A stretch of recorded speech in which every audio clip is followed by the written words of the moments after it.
Angie, John, are you an authoritative coach? interesting question. What do you mean? Do you take charge in your sessions? Are you looked up to, respected by your clients, do you think? Geez, I hope so. Should we have a chat with an expert, see what it really means to be an authoritative coach? Absolutely. Let's do exactly that and kick open the doors to the coaching clinic and introduce our very first ever guest.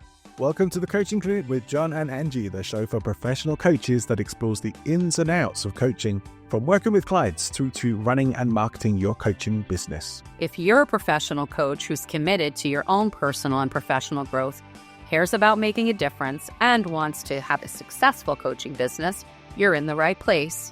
My name's John Ball. And I'm Angela Bezignano. Between us, we have over 50 years of coaching experience and best practices to share with you. From getting started to scaling up your business. We know what works and what doesn't, as well as what it really takes to have a successful and thriving coaching business. With new episodes every Wednesday. Make sure you're subscribed to get them fresh. We're used to chatting here in the studio, just me and Angie. It's very nice to welcome Chris Marr, who is the author of the book, The Authoritative Coach. Hi, Chris. Hey, Angie. Hey, John. Thanks for having me. Hello I feel there. like a special guest coming into first interview. This is awesome. I love it. It's uncharted territory for the coaching clinic, but we're very happy to have you with us. And your book is certainly an intriguing book. And I had heard you being interviewed on another show and I was checking out your profile as well. But I really enjoyed the book because it's very straightforward. Nothing's really dressed up in it. And you pretty direct and to the point on things without adding anything that just doesn't need to be there. Let's first of all maybe kick off and clarify our terms of what do you mean by an authoritative coach and why is that important? Yeah, I think this is a great place to start. It's not an easy word. And I don't think that for a lot of people, they've never said it before, right? Authoritative or authoritative coach. It does take a bit of, you have to get your tongue moving around a little bit for it. But I think the word choice is really important because the word authority, I think, has a lot of negative connotation, right? A lot of people think about it as like power over other people. I'm going to tell you what to do and you're going to do it type of thing, like a parent-child type relationship. And I think that's not it. That's not what we mean by authoritative. Authoritative means somebody who is respected as an expert, someone who can guide in an expert way to get people to help people with a specific problem or overcome a challenge that they're having, right? So the whole idea is to be able to be grounded in competence and confidence in a way where your ego isn't getting in the way. In other words, it's not about power over, but it's about using your competence and your skills and your expertise in a way where you're saying to yourself, I know exactly what to do and I know how to help you to get there. And you use all of that to build trust in that relationship so you can be authoritative, so you can be the right type of authority in the relationship with the client. That's how I look at it. Did you have some challenges with this yourself or was it more something you noticed from other coaches? Oh, yeah. Like you know what they talk about, live the book before you write the book type of situation. And there's no question that like I've been through my own turmoil and tension and frustrations around all of this. My biggest lesson came from watching my coach coaching others, right? So I'm sitting, this is an in-person event where he's coaching experts on a stage and I'm watching him do it. And I'm like, how does he know what to say? How does he know how to give them guidance and advice? And like it's almost like he's at this magic trick where he knows this exactly what they need to hear. He's saying exactly the right thing. He's asking the exact right questions. And the big lesson for me, to cut a long story short, was that, oh, I figured this out. I'm trying to be right all the time. You know, I'm making this all about me. And so when as a younger coach, I'm going into these situations and I'm nervous and anxious and starting to people please and hedge my own expertise because I'm wrapped up in the whole thing, right? And so there's this, just watching someone do it well, you realize that they've not got a stake in this. It's not about them. It's really about seeing past all of that and like getting over yourself essentially. And when you let go of that pressure that you're putting on yourself, you can actually turn up as a better version of yourself, as a better coach for your clients. So that was a big shift for me. I had to do a lot of, and I think most people have to do quite a lot of inner work to figure this out for themselves, right? Because people pleasing and need to be liked comes from you making a lot of assumptions about what other people think of you and then changing yourself to be more acceptable to them, right? In coaching, I would be like, oh, I can't say this to John because I might annoy him or frustrate him, or he might not like me, or I can't tell him about this mistake that he's about to make, or I can't tell Angie that the quality of the work that she's doing is poor right now because I'm afraid that she might get annoyed. Or there's like this hedging of it all. And it all comes from like this idea that you need to be liked over, you need to be respected. And so the inner work, just to complete that loop, the inner work is actually your need to be liked. You can overcome your need to be liked by increasing your own self-respect. So your need to be liked is something that you're taking from the external world. Your self-respect and self-assurance comes from working on yourself and your values and what you believe and how you want to turn up in the world. And the people that we respect the most, we respect them because they turn up in the same way every time. Like I've heard this from my clients before as well, where they'll say, I know, like they're coming into a session with me knowing exactly what's about to happen. Like, I'm about to challenge you on this thing that you're doing is clearly a distraction, or I'm about to challenge you on this, and they know that's why they come. They don't come for me to say, you know what, you're right, John, you're absolutely right. Yes, John, that's not it. They've got plenty of people like that in their life. They want somebody that's actually going to not be a yes person. So I think there's a lot, that to me is like the whole idea at a high level. I think a lot of coaches, though, and tell me what you all think, you talk about this, right? I think that earlier in careers, when you're more green, many coaches come into the space feeling this obligation to be the hero. They feel like they're supposed to save this person, that they're supposed to solve the problems for them. And that is like the kiss of death when you're a coach. Because I don't know what you charge, but I used to say, I don't want to charge you $500 for a cup of coffee. You want actual results here. And I think I think a lot of coaches have a hard time segueing from, let me show you how either important I am, or let me show you the way I want to save you, I want to help you, into that digging. That's really going to bring about results. Yeah. There's this rule in coaching, or I don't know if it's a rule in coaching, a rule in teaching. Coaching, teaching adults, it's the same thing, I guess. There's a lot of overlap there. But I stole this from a client of mine, and she says, never take the pencil. And I think this is like a really good rule of thumb, a good behavior is like, look, I'm not going to do the work for you, but I'm going to help you get out of your own way so you can do it at your highest potential. And I think it's a good rule of thumb, but I think it emphasizes, how do you approach the work with your client where you're not going to do it for them, but you're going to figure out, I think it's great, Angie, I think, because there are a lot of other things in there. So for example, you could work with a client who has a problem, but they don't treat it seriously. You end up caring more about the problem than they do. So what ends up happening is you do more of the work than they do, and then they see you as, or treat you like an employee as opposed to an expert, right? It diminishes your authority because they're just expecting you to do something for them, right? And it becomes a sort of transactional relationship as opposed to a transformational relationship. You become a dependent rather than indispensable. And I think these are all these spectrums are, you're almost temperature gauging where your relationship is with your client and on these spectrums. So I think all those things apply as well. And yeah, I think a lot about this idea of like rescuing. Like a good example of this is, can you sit with a client who's clearly having real difficulty with something and not feel like you need to jump in and save them from themselves, right? So a client comes to you and says, Chris, we've been working together for 6 months and I still don't feel like we're getting the results that we really should be getting. And so your radar's going off, right? And you're like, oh God, this is awkward. This is difficult. And so you just jump in and you're like, yeah, we've done all this great stuff together. Just need to give it a bit more time. Yeah. And you start to justify yourself, and all this people pleasing stuff's all coming out of you because you don't want to risk a relationship. You don't want them to walk away. all of that stuff. Whereas a good self-assured coach is going to say, why didn't you tell me sooner? Like, how long has this been going on for? What do you think we missed? They've come to you with a problem. Your job is to help solve it, help work them through it. It's difficult. It's frustrating. There's tension in the relationship.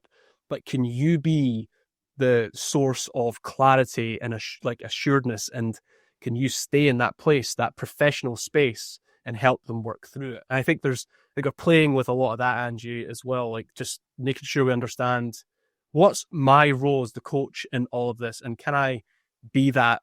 Can I play that role well here in high stakes situations, under challenging situations, and even when a client is coming into a session with you and blaming you for their own problems? Absolutely. I was just going to say, it was coming to mind. John knows me. I get these things that just pop up while we're doing the episode. And I'm like, and I had a long-term coaching relationship with somebody at one point, and it was great. It was challenging. We were uncovering, and then we were together for a while, like a couple of years. And the bigger issues, it really took that long for the bigger issues to bloom. And when we got to that point, that client, I don't know, a couple of sessions into this specific work was like, you're not helping me. Why isn't it working anymore?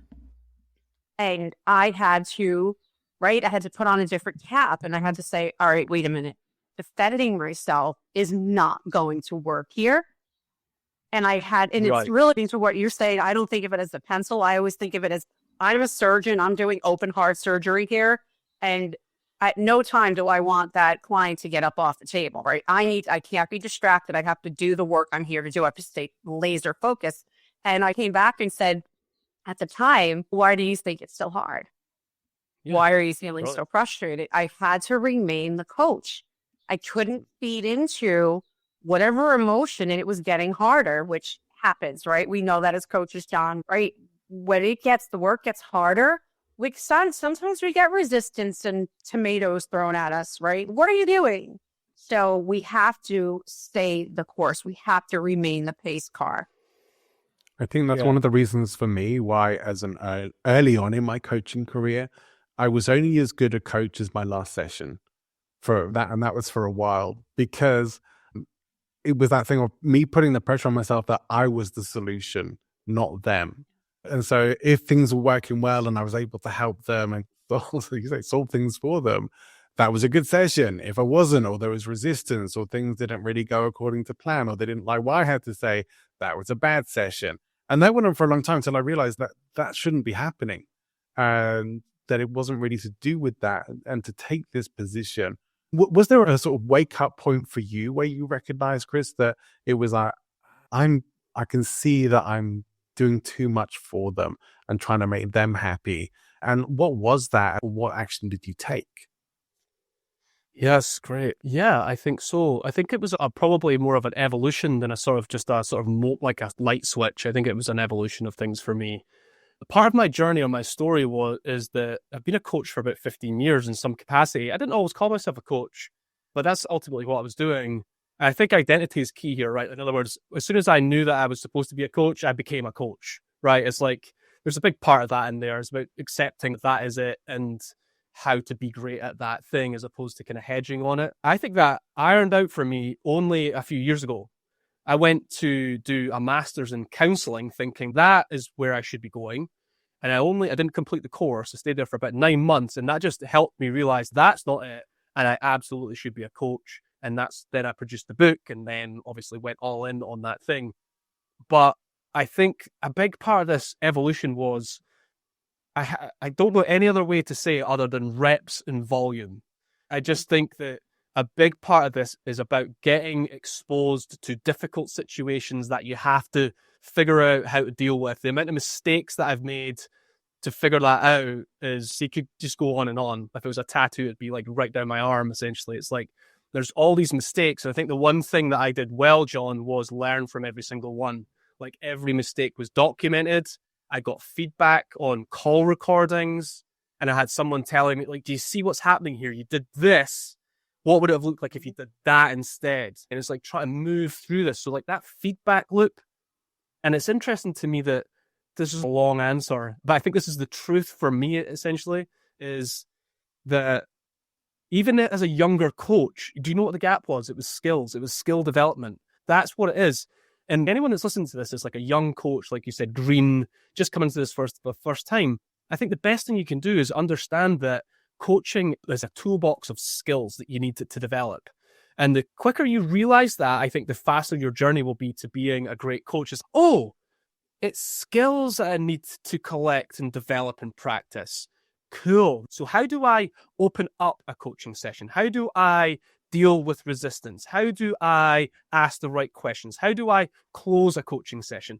All of these are just, I don't want to underplay it because it's really important, but it's just skills. In other words, we're taking away the mystery of it all, right? It's just like, you've got to collect these skills, you've got to practice them. But I think what underpins this is 2 or 3 things, which is absolute, like, deliberate practice, the want and need to be world-class at what you do.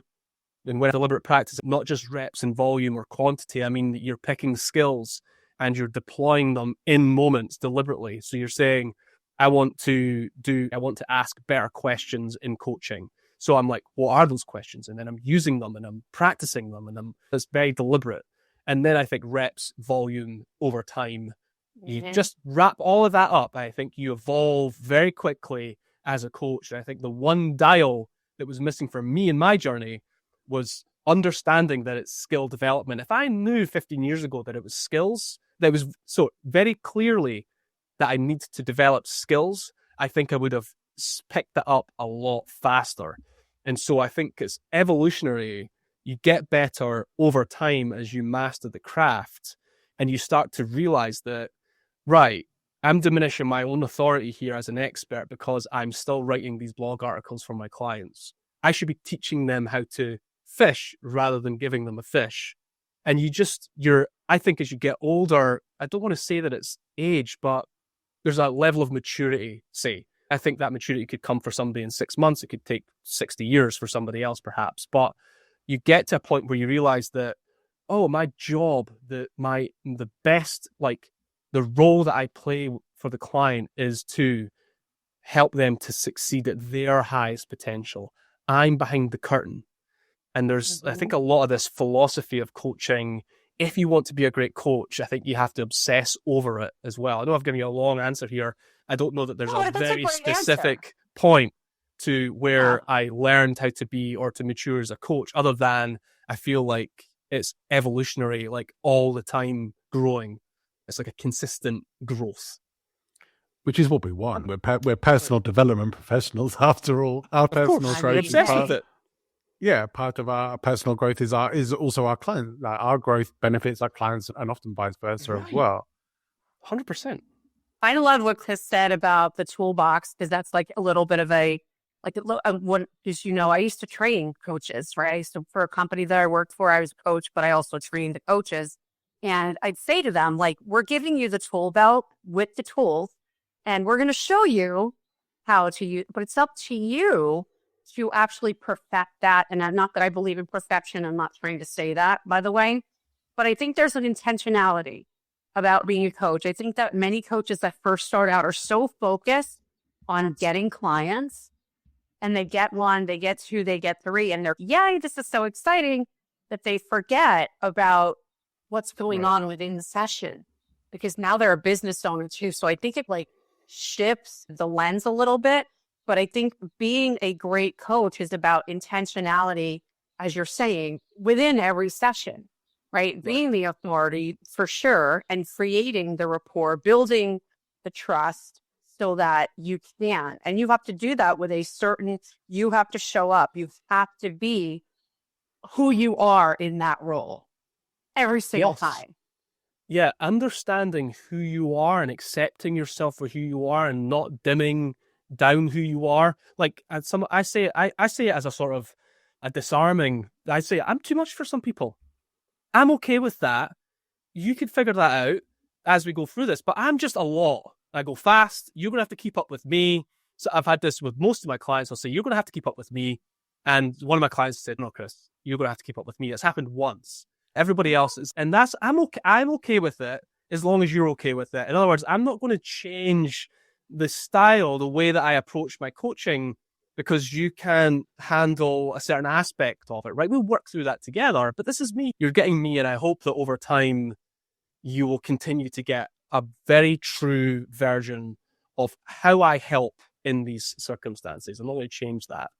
I think what you were getting at there, Angie, so I want to pick this up, is because this is what I'm obsessed with, is the craft of coaching. Okay, so there's a lot of, you guys know this, the world is full of people helping you to get 7-figure coaching businesses, leads, sales, traffic, all of that stuff. I've broken away, there's plenty of options available for that. But what I don't think there is enough of is people helping with the craft of being more coach-like in your work. And that's what I do. I've just tried to just stay in my lane and be like, I'm going to teach you the craft of being more coach-like. So coaches, consultants, client-facing professionals, leaders, right? Because the coaching skills apply and transfer directly into leadership as well. And so just to pick up what you're saying there, because I think it's important that there's the business of coaching and then there's the craft of being a great coach. And they're not the same thing. It's a distinction we've aimed to make a bunch of times on this show as well. And certainly we've had some conversation about coaching skills, coaching, the difference between having your business and actually what we do in the session still and keep growing and developing as coaches. You mentioned in your book that you're a reformed consultant. We often talk about this element of being consultative as coaches and how that often ends up creeping into our coaching. And you recognize that as pretty much all you were doing. So is consultation still a part of what you do, or have you moved more to the sort of purist coaching style now? This is such a moving beast for me. I think I'm always asking myself like this question. So I think the idea here, just for the audience as well, is that there's this idea that there's a seesaw, right? An equilibrium somewhere between coaching and consulting. And it's like having the right tool and using the right tool at the right time. When do I need to be a coach? When do I need to be a consultant? A coach says, like you were saying, Angie, right? Why are you finding this so difficult? What do you think the main problem is? A coach is digging. A consultant says, here's exactly what you need to do. Right. Now, based on my experience, there's a time and a place for both of those things. It's just not at the same time. In other words, you don't want to have your seesaw in equilibrium. You're fully coaching or you're fully consulting in a particular moment. You're not hedging between the two, is what I'm saying.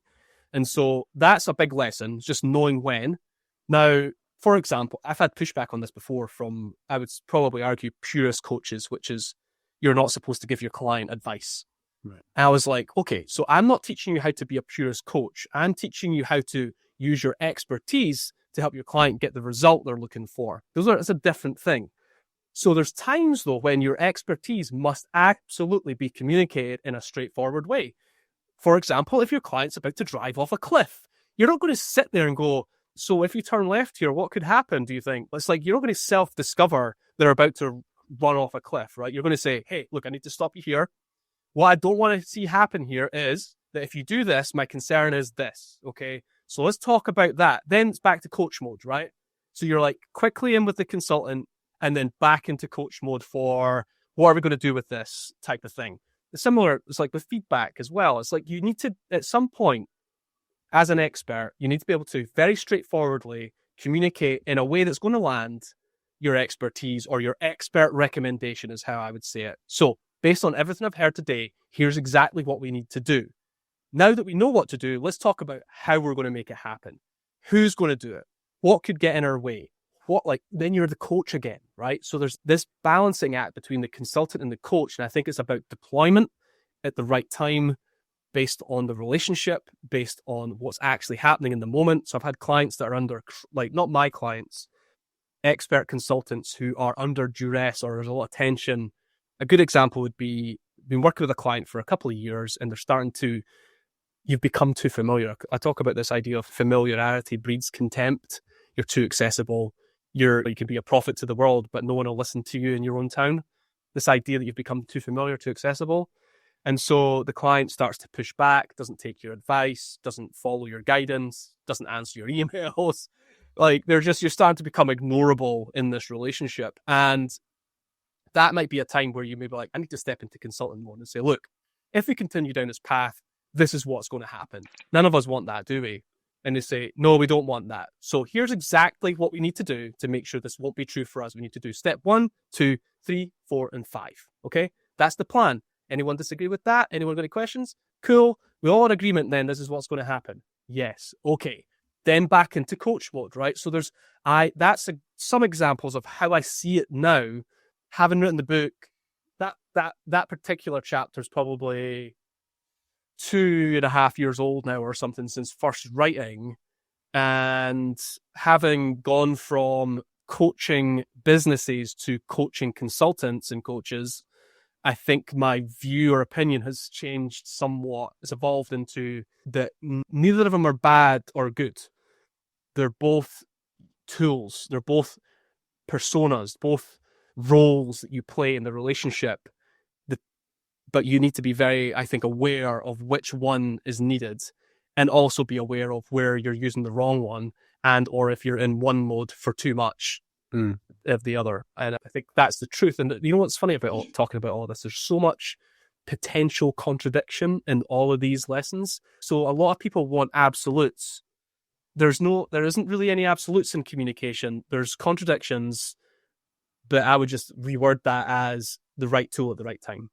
Coaching can be quite an intuitive process for many people, right? So you do have to make the calls as you go along, because as you said, there's no one way that a coaching session is going to go. Sure. It can go any number of different ways. Yeah. But this does feel relevant to me. Like, I know that I would probably pre-frame a lot of, and I think Angie as well, we've had this chat before, pre-frame how coaching sessions are going to be set up, how they're going to run. Do you do that with, this is what coaching is, this is how this is generally going to run as well? Sure. Yeah, I'll give you some examples of that for sure. Yeah. I think there's one other thing I want to add there before I do that, is that there's this idea of who determines the value of a coaching session.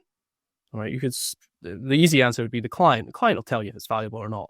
But actually, the way you turn up, the pace, the sense of urgency, the importance, the value that you're bringing, the style, like all of that, do I turn up in a way that makes it feel important? I think the coach plays a lot more. I think we start to learn that it's our job to determine the value of the session or of the work that we're doing or the relationship. And I think it's so important to recognize that sometimes what this means is that your expectations actually need to go up. Like, you need to have higher expectations of yourself and of the client, and your tolerance needs to go down. In other words, your tolerance for excuses. So a client will come in and say, oh, but you never told me that. It's no, that's not it. You're not putting this on me. This is not, you don't blame me for stuff. That's not what happens here. So it's like, there's this sort of like increase in expectations and reducing tolerance creates this space, I think, for more of the consultative approach, which means let's move faster. Can we get there in more of a straight line? Can we get the result? Do you see what I'm saying? It's like there's a pacing and a sense of urgency. I think that's a nuance in there as well. But in terms of pre-framing the relationship, I think it's a really important call. I call this the Vanguard Principle, which is essentially like having a flashlight that you use to see ahead, many steps ahead of the path you're about to walk down, and what are the problems that could get in the way of that relationship. So the exercise here is to write down all the things that go wrong in the relationship in the first six months, all the things that could stop us from making progress, from being successful, and you bring them to the front and get ahead of problems before they become problems. So this whole idea is like being proactive about preventable problems in the relationship. So, for example, one question might be something like, have you ever hired a coach before? What did you like? What didn't you like? What do you think our relationship needs to be successful? That's a good vanguard. In other words, we're talking about the relationship. Now, you need to know what you want them to say. So if they say something like, I want to be challenged, you say, what do you mean by that exactly? You know that's good. But they might not say accountability, for example, and you need to talk about it because we have different ideas of what that is. So we say, how would you describe in your own words the idea of accountability? I just want to make sure we're on the same page here. And they're like, I expect somebody to chase me up every week for my work. And I'm like, that's not it. So we need to talk about that, right? So you've got to check in on all the things. You become an expert at setting the conditions for success in the relationship and the work that we're doing. There's another word for these, by the way, which is boundaries.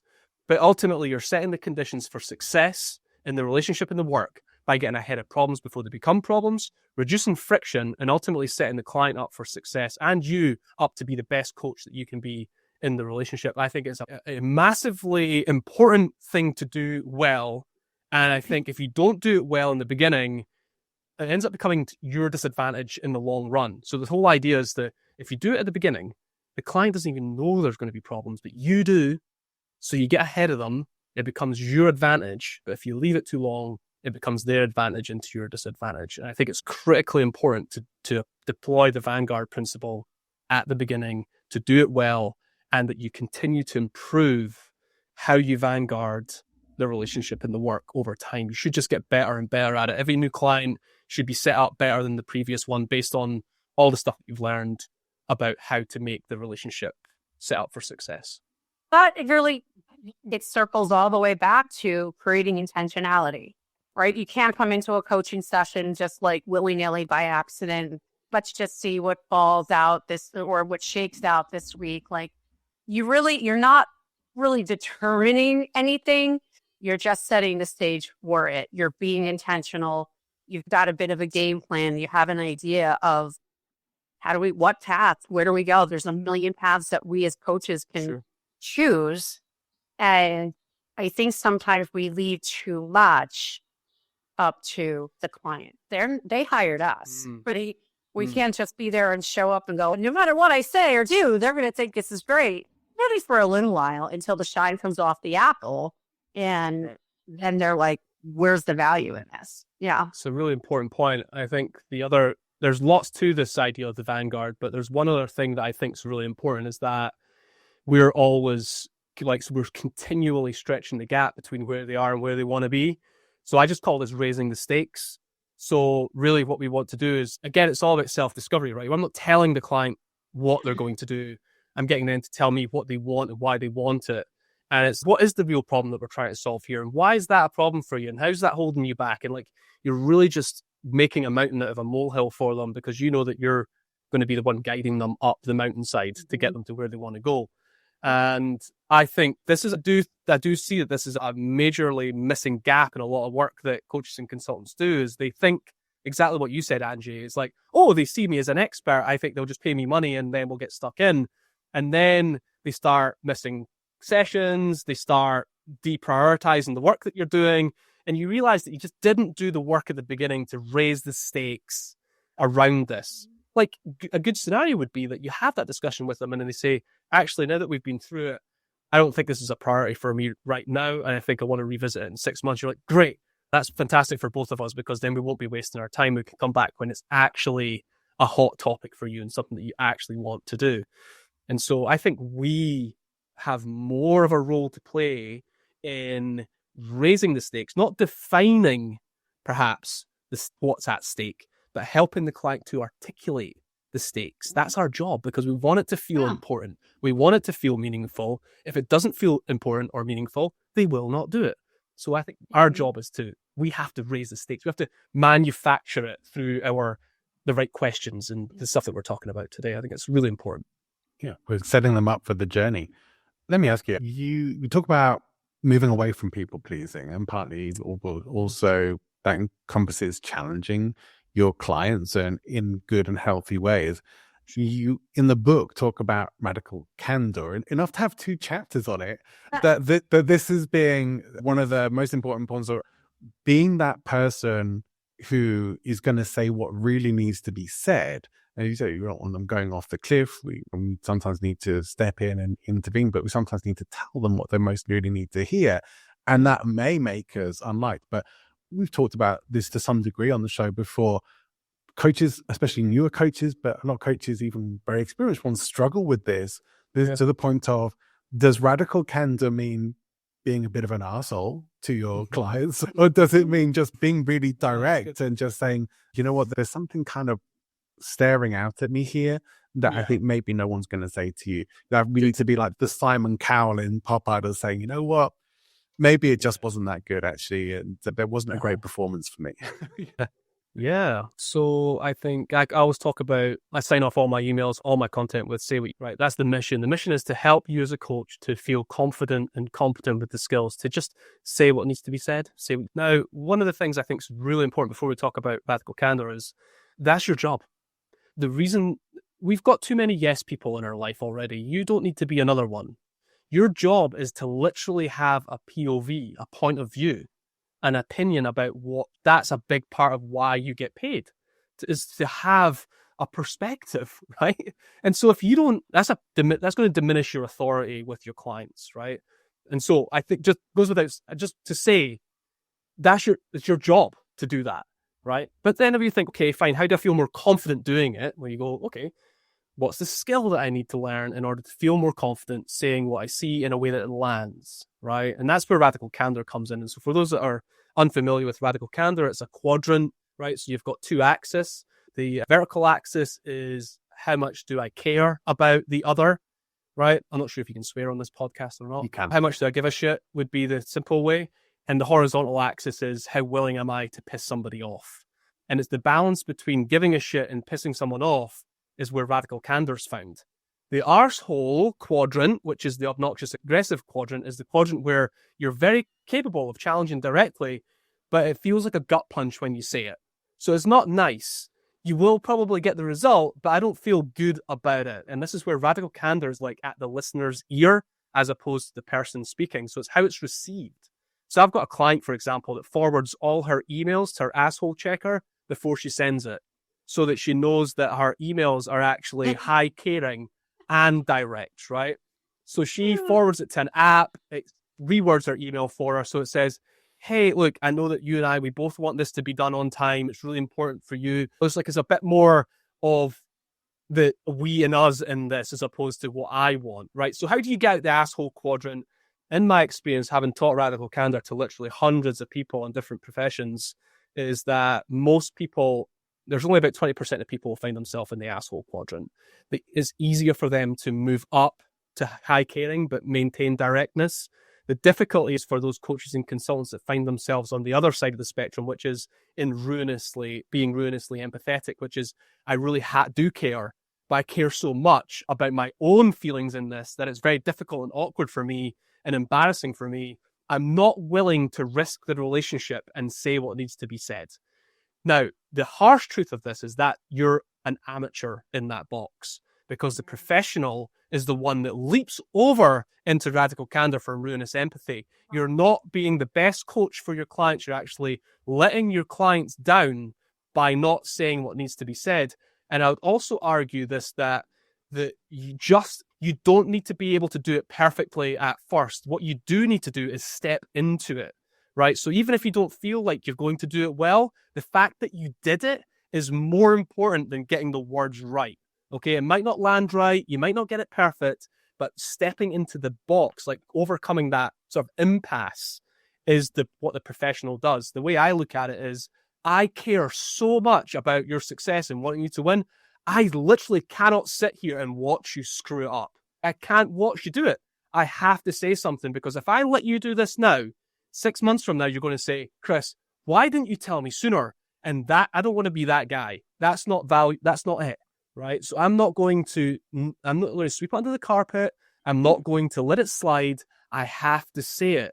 But what's so interesting about this is there's an inverse relationship with this. People say to me, I don't want to have that difficult conversation because I'm worried about risking the relationship. I'm worried about pissing somebody off. And I'm worried about like the relationship falling apart. And what's interesting is there's an inverse relationship with it, in that the reason the relationship will fall apart is because you're not willing to have difficult conversations. The number of difficult conversations you've had with your client will determine the strength of the relationship.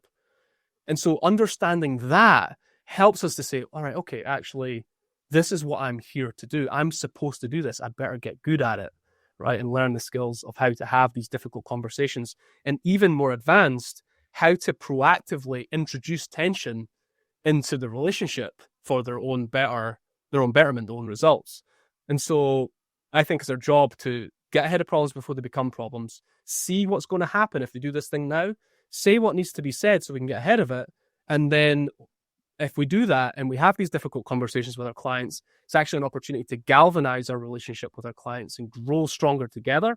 And by avoiding it, you're actually diminishing the potential for that relationship to be great. Yeah. Better to have those missteps on the journey to growth and directness than to stay where you are and not be someone who's actually challenging your clients the way that they need to be. I think Angie and I might need to get hold of that app, the asshole checker app. I was just going to say, I am such an asshole. But I'm not. I'm a loving asshole. And usually when I'm going to be in a bigger asshole, I will ask for permission. I will call it an alternative perspective, perhaps, or ask permission. May I ask? But yeah, I need the app. I need the app. No, I need that for my emails, because I'm just like straight to business. I do not dress up. I don't do small talk. I'm like straight to business with my emails. And I think sometimes that can come across a little impersonal. Maybe the relationship's important as well, right? The dynamic of the relationship. You do get away with a lot with people who know exactly what to expect from you. So it's just like we talked about already, there's the dynamics, there's the intuitiveness of it all. And there's just, I think, also being smart about it, right? Knowing that communication is a skill, and then knowing that you could always be better. I think a lot of people sit in this camp where they think they're okay at communicating. Like, it doesn't need work. And it's like, you're insane. If you're a leader or you're a leader of people or a coach, I just say coach consultants, we're all leading people towards something. Communication is like 90% of the work. You've got to be constantly working on improving in that area. And I think it's like conversations like this, I think, can help inspire people to perhaps figure out where their gap is and shine a light on maybe where they need to improve or develop. Yeah, so many avenues we could go there with this conversation, but I wish we had more time. You know, on and on. However, it could go on and on. But let me ask you, just to start to put a bow on what we've been talking about today as best we can. If you're moving away from consulting, you're moving away from the people pleasing, you're having more candor with your clients and chatting to them in this healthy ways. What are the signs in your experience as a coach that things are going in the right direction there, and maybe even some of the guiding principles to help you stay on track with that? So what are the signs that it's going in the right direction? What does success look like? Yeah. I think this idea of indispensability is important. I think there's two things that come to mind right away: indispensability and breakthroughs. Those are the two things I think that seem like a clear way to measure success. So, for example, the clients are coming to you increasingly with more strategic, high-level decision-making problems, right? The problems are getting bigger, more high stakes. They trust you with your opinion, your guidance, your advice to work through difficult situations, right? I've got a client just now that just emailed me before our session today with a wicked problem.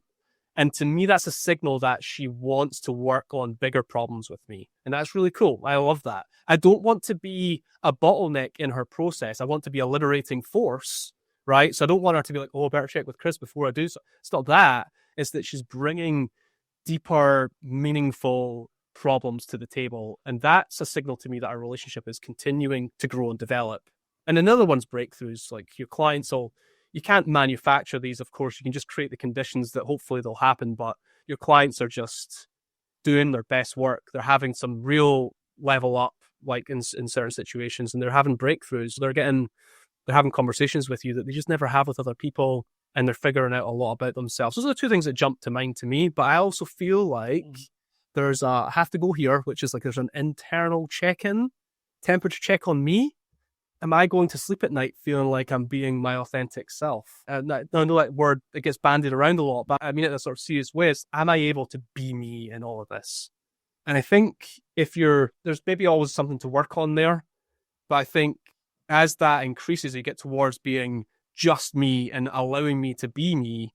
I think you become a more valuable resource for people when you're being honest, like, to yourself, that you're doing what you want to do. You're staying in your integrity with your intention, and you're just allowing yourself to be you in all of this as well. I think that's the internal measurement of success, is that, I think that's it. I think this sort of happiness. Happiness, is that the right word? Yeah, like this happiness about it all. Like I feel relaxed, I feel good, I feel like I'm in the zone. I'm feeling like I'm working with the right people and the right things. The work's meaningful. This feels important. I think those are all internal temperature checks as well, John, that I think we need to always check in on too. Yeah, always, for sure. Excellent question. It does. But the Authoritative Coach is available in multiple formats. I highly recommend the audiobook personally. I really enjoyed that. But I have been looking at the ebook version as well, especially for a bit of prep for today's conversation. But there's loads of good stuff in there that's going to help anyone who's developing themselves as a coach and wants to have more authority. Other than getting hold of the book, Chris, is there any other way that you might want people to get in touch with you? There's two things I think. If you're saying to yourself, I'm not sure if I am a people pleaser, there's a good chance that it's manifesting itself in some way in your work. I have actually got an assessment that people can do. It's called the People Pleaser's Path to Authority. And I'm sure we could probably put a link in that in the show notes for people to click through to that. And it's just 20 questions that help you show up in 5 different areas, which are things like boundaries, role clarity, client delegation, things that we've been talking around today actually. Show up, like, where am I being a people pleaser in the work that I'm doing? And then, of course, if people just want to tap into what's happening right now in Chris Marr's world, the best place is Instagram at The Authoritative Coach. And you'll see videos there. And I'm pretty accessible there as well. You can DM me and I'll reply. That's probably the best place to hang out. Awesome. It's only been our pleasure having you as our very first ever guest on the Coaching Clinic, but we appreciate you coming and doing that. It's been a really fascinating conversation. The good thing with that quiz is I'm curious. I actually want to go and check that out. Oh, how much of a people pleaser am I? Because I know it's something that I've struggled with in the past as well. So definitely we'll have a link to that in the show notes for people to go and check it out and to get in contact with you as well. And certainly recommend getting hold of a copy of the book. And if you want to get in touch with us, if you have some thoughts about what we talked about with Chris, or you have some ideas about things you'd like us to discuss on the show, or some input to some of the things that we have already talked about, get in touch with us on LinkedIn. You can connect with us there. Our profile links are in the show notes. You can leave us, if you're on the app, you can leave us a voicemail or a video. We'd love to see that and feature you on the show. And you can also go to speakpipe.com/the Coaching Clinic podcast. And you can leave us up to 90 seconds of voicemail for free there as well. And we'd love to hear from you. But I think all there is for us to do is thank Chris for coming and being our guest today, and invite you to come and join us again next time on the Coaching Clinic. Bye for now.